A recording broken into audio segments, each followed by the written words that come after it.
Hello friends, welcome back my YouTube channel biology science. आज हम आप लोगों को विभिन्न कंपटीशन में पूछे जाने वाले फोटोसिंथेसिस के इम्पोर्टेंट क्वेश्चन और उनके आंसर को बताएंगे। तो पूरी जानकारी के लिए मेरा पूरा वीडियो अंत तक ध्यान से देखिए, और यदि अभी तक हमारे चैनल को सब्सक्राइब ना किया हो तो सब्सक्राइब जरूर कर लीजिए। चलिए शुरू करते हैं। पहला प्रश्न है, प्रकाश की उपस्थिति में H2O तथा CO2 के कार्बोहाइड्रेट में बदलने की क्रिया कहलाती है।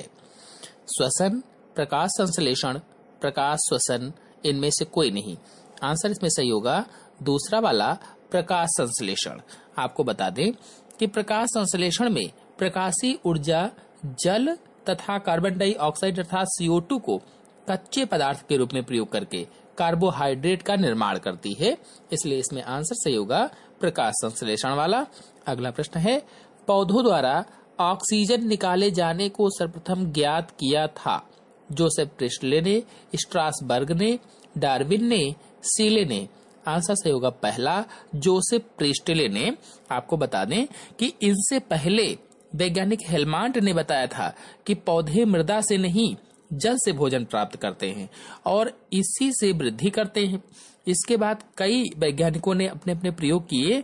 फिर हेल्स ने बताया कि पौधे अपने पोषण का कुछ भाग पत्तियों के द्वारा प्राप्त करते हैं तथा इसमें से सूर्य के प्रकाश का कुछ भाग रहता है। इसके बाद लगभग 50 वर्ष बाद जोसेफ प्रिस्टले ने सन 1772 में यह सिद्ध किया कि पौधे वायु को शुद्ध करते हैं। अगला प्रश्न है, प्रकाश संश्लेषण के प्रथम चरण में जल का आयनीकरण होता है, ग्लूकोज का निर्माण होता है, एटीपी का निर्माण होता है या क्लोरोफिल ए के इलेक्ट्रोजन का प्रकाश के फोटान द्वारा उत्तेजन होता है। तो कुल मिलाकर के इसमें आंसर सही होगा लास्ट वाला, क्लोरोफिल ए के इलेक्ट्रोजन का प्रकाश के फोटान द्वारा उत्तेजन होता है। अगला प्रश्न है, पौधों में ऊर्जा का संग्रह होता है डीएनए के रूप में, एडीपी के रूप में, एटीपी के रूप में, एनएडीपी के रूप में। आंसर सही होगा तीसरा, एटीपी के रूप में पौधों में ऊर्जा का संग्रह होता है। आपको इन सभी के फुल नेम बता देता हूं, कभी पूछे जा सकते हैं। जिसमें से पहला है डीएनए, तो इसका full name deoxyribo nucleic acid. ADP का फुल नेम एडिनोसिन डाइफास्फेट। इसी प्रकार एटीपी का एडिनोसिन ट्राइफास्फेट और एनएडीपी का nicotinamide adenine di nucleotide phosphate होता है। अगला प्रश्न है, केल्विन चक्र प्रकाश पर निर्भर करता है, अंधकार में होता है, CO2 में नहीं होता है, क्लोरीन में अधिक होता है। तो आंसर इसमें से होगा पहला, प्रकाश पर निर्भर करता है। अगला प्रश्न है, पौधों में भोजन निर्माण का कार्य होता है, यानी पौधों में भोजन निर्माण का कार्य कहाँ होता है? तने में, पत्तियों में, पुष्प में, स्तंभ में। तो पौधों में भोजन निर्माण का कार्य पत्तियों में होता है, लीव्स में होता है। अगला प्रश्न है, प्रकाश संश्लेषण की प्रकाश अभिक्रिया होती है कोशिका द्रव्य में, क्लोरोफिल की कला में, क्लोरोफिल के ग्रेनम में या हरित लवक के ग्रेनम में भी इसको कहा जा सकता है, और क्लोरोफिल के स्ट्रोमा में। तो आंसर सही होगा तीसरा, हरित लवक के ग्रेनम में या क्लोरोफिल के ग्रेनम में प्रकाश संश्लेषण की प्रकाशिक अपक्रिया या लाइट रिएक्शन या हिल रिएक्शन इसको कहते हैं, होती है। अगला प्रश्न है, अप्रकाशीय अभिक्रिया को सर्वप्रथम खोजा था रॉबर्ट मेयर ने, ब्लैकमैन ने, केल्विन ने, प्रिस्टले ने। आंसर सही होगा दूसरा, ब्लैकमैन ने अप्रकाशिक अपक्रिया को सर्वप्रथम खोजा था, इसीलिए इन्हीं के नाम पर अप्रकाशिक अपक्रिया को डार्क रिएक्शन के नाम से भी जाना जाता है। अगला प्रश्न है, प्रकाश संश्लेषण में ग्लूकोज की ऑक्सीजन आती है वायु से, CO2 से, जल से, क्लोरोफिल से। तो आंसर सही होगा इसमें दूसरा, CO2 से, अर्थात प्रकाश संश्लेषण में ग्लूकोज की ऑक्सीजन CO2 से आती है। अगला प्रश्न है, प्रकाश संश्लेषण में मुक्त होने वाली ऑक्सीजन आती है CO2 से, कार्बोहाइड्रेट से, जल से, फास्फोग्लिसरिक अम्ल से। आंसर सही होगा तीसरा, जल से। अगला प्रश्न है, प्रकाश संश्लेषण में कारक नहीं है ऑक्सीजन, CO2, प्रकाश, क्लोरोफिल। तो प्रकाश संश्लेषण में कारक ऑक्सीजन नहीं होगी। अगला प्रश्न है, प्रकाश संश्लेषण के अंतर्गत ग्लूकोज के एक अणु के निर्माण के लिए केल्विन चक्र होता है 6 बार, यानी आंसर सही होगा इसमें लास्ट वाला 6 बार। अगला प्रश्न है, क्लोरोफिल किस कोशिकांग में पाया जाता है? माइटोकॉन्ड्रिया, केंद्रक, हरित लवक, इन सभी में। आंसर सही होगा तीसरा, क्लोरोफिल हरित लवक में पाया जाता है।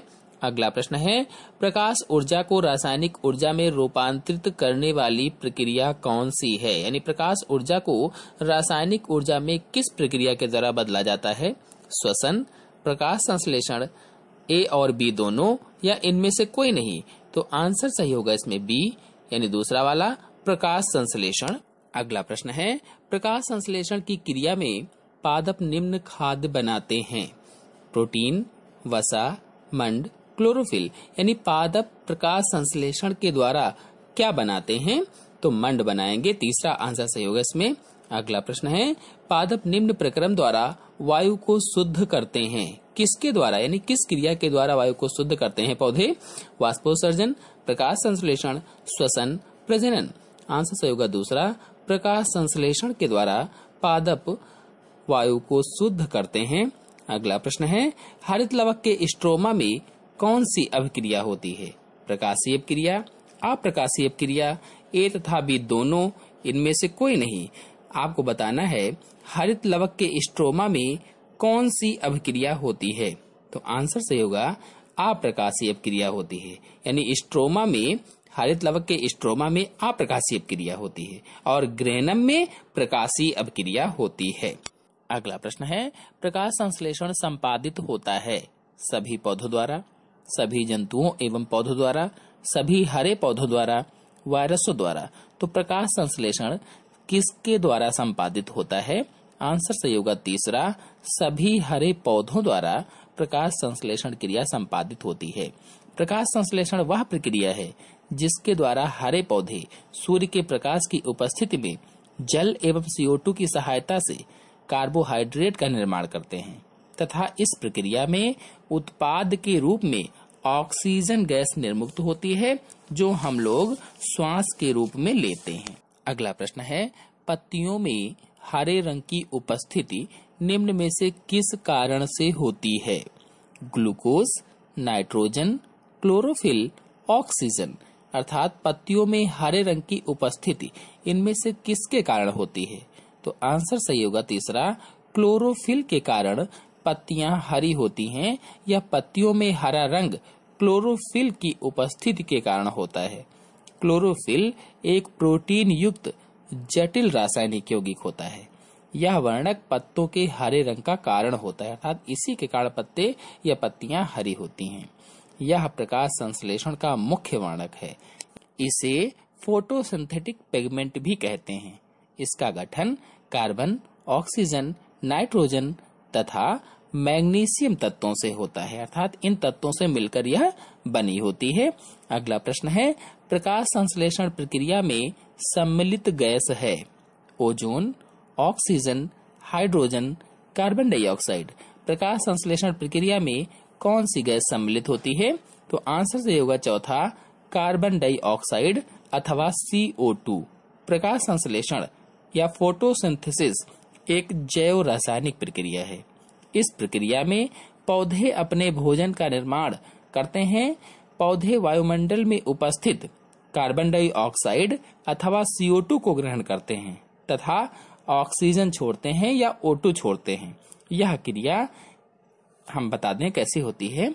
यह क्रिया 6CO2 + 12H2O प्रकाश और क्लोरोफिल की उपस्थिति में, अर्थात लाइट और क्लोरोफिल की उपस्थिति में C6H12O6 + 6H2O + 6O2 ये प्रकाश संश्लेषण क्रिया होती है। यानी इस प्रकार पौधे अपना भोजन बना लेते हैं। अगला प्रश्न है, कोई पक्षी पेड़ की ऊंची डाल पर अपना घोंसला बनाता है। यह हो सकता है शकरखोरा, कलचिड़ी, कौवा, फाख्ता। तो प्रश्न में दिया गया है, कोई पक्षी पेड़ की ऊंची डाल पर अपना घोंसला बनाता है, यानी ऊंची डाल पर घोंसला बनाने वाले पक्षी का नाम बताना है। तो ऊंची डाल पर घोंसला बनाने वाले पक्षी का नाम कौवा होता है। ऑप्शन सही होगा इसमें सी वाला। आशा है मेरे द्वारा बताए गए सभी प्रश्न और उनके उत्तर आपको अच्छी तरह से समझ में आ गए होंगे। तो आज के अंक में इतना ही।